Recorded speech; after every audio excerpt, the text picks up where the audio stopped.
Assalamualaikum and hi, my name is Muhammad Hafiz bin Abdul. For our GDPR audit task, we focus on the Firestore first model in the Eldermed application. First, during the discount test, we analyze the original AI generated code. The AI directly used await medication.doc.update inside the UI widget to update the medication status in the Firestore when the user press the taken button. After that, we verified the code and found that it violated the flat clean architecture principle because the UI layer should only handle user interaction and display, not database operation. This caused an architectural layer violation of spaghetti code because the Firestore logic was tightly connection to the UI layer. To fix this issue, we manually refactored the code by moving the Firestore operation into the dedicated medication repository class inside medication underscore provider dot using riverboat architecture. In the corrected implementation, the mark as taken function now handles both the medication update process and notification history recording inside the repository layer.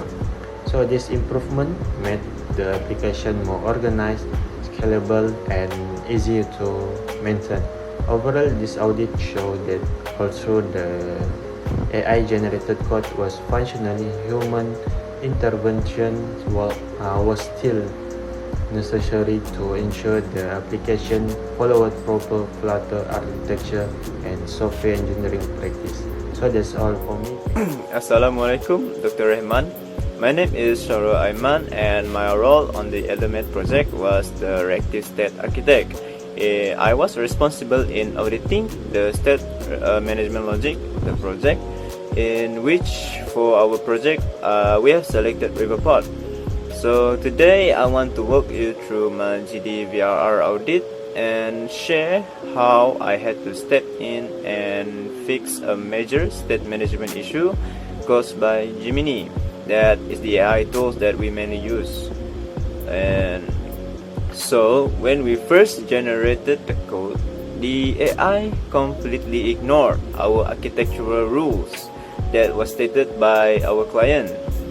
And instead of using a proper state manager like Riverport, it just gave us basic stateful widgets and manual stream builders. So this was a huge problem because it tightly coupled our Firebase database right to the user interface. Because for the old code, they insert from the UI code and the connection to the database all into the main dart file, so it create a lot of problems and create a messy environment for the project. So for the end app needs to be fast and accessible for elderly users. Having the database wired directly to the screen like that is a massive red flag that ruins scalability. So to fix it, I manually overhauled the app's reactive core.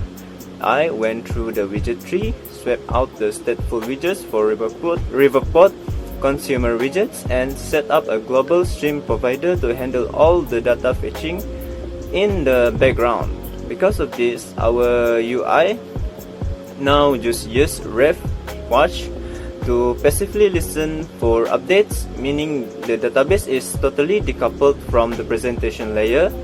Doing this audit was a real eye-opener for me because it showed me that AIs are trained on a lot of basic and outdated Flutter tutorials, and when we generated the code, they just want to give you the code that works. But even if the architecture is terrible, if this create a lot of problem in the project because it just create a very messy environment for the user. If I had not intervened, our app would have been bogged down by constant unnecessary widget rebuilds, which would have caused serious lag for the user. It really proved to me that while AI is a fast coding assistant, you still absolutely need a human architect to step in and build the stable software. So we need a human to correctly manually corrected the code to ensure the code is stable for the final version. By decoupling the data from the visuals, I make sure Eldermed stays safe and performant. Thanks. That's all from me. My name is Lee, and for our application, I acted as the hardware and async architect. My main responsibility was to ensure the system properly handled the recognized software event, specifically sensory feedback and medication alarm. Today, I'm going to walk through my GDVR audit where I discovered that AI completely failed to handle our hardware requirement. First, let's start with the deconstruct phase. When we initially asked the AI to generate the code base, I looked at how it handled adding a new medication. If you look at the screenshot of the old code on the screen, you can see that the elevated button. The AI successfully wrote the code to save the medication data to the Firebase. However, that is all that it did. The AI provided absolute zero code for the notification service. There was no synchronous logic to schedule a local alarm, request permission, or trigger audio feedback.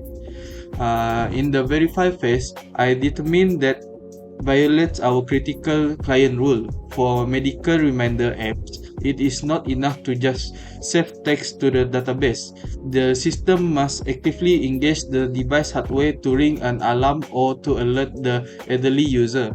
Because the AI completely failed to generate any of the hardware logic, the specifically anomaly I logged is an synchronous handling failure. This brings us to the rewrite phase.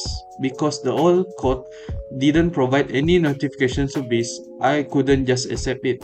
I have to step in as the architect. Knowing exactly what component was missing, I enlisted Gemini to assist me. Acting as a pair programmer, I directly Gemini to help me build the notification service class from the scratch to handle the synchronous permission, audio feedback, and exact alarm scheduling. Then, as you can see in my latest main.dat file, I wire it directly into the app boot sequence, ensuring the app strictly awaits the hardware initialization before it even runs. Finally, to reflect on why this happened, this perfectly showed the limitation of probabilistic coding. The first AI attempt just pulled a generic database tutorial from its training data. It lacked the real-world context to understand what elderly medical app actually needs to ring an alarm. This proves exactly why human first principle engineering is required. AI is an incredible assistant, but is not an architect.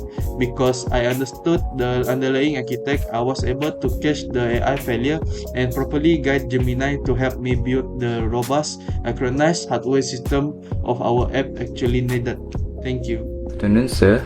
My name is Amirul. My metric number is 98126. So for this section, there is no separate old code available for comparison. The analysis is based on the current implementation of the image picker logic within the system.